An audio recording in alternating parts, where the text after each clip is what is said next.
నిలువద్దము నిన్ను ఎప్పుడైనా నువ్వు ఎవ్వరు అని అడిగేనా ఆ చిత్రమే గమనిస్తున్నా కొత్తగా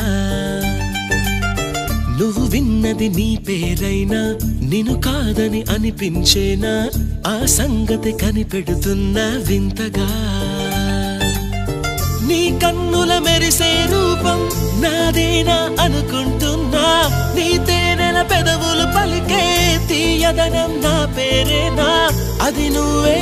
అని నువ్వే చెబుతూ ఉన్నా